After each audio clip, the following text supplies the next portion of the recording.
ya.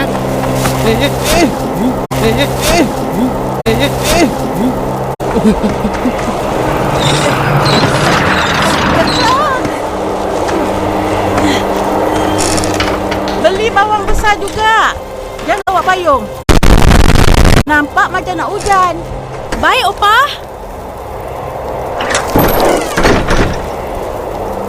Wish, gelapnya.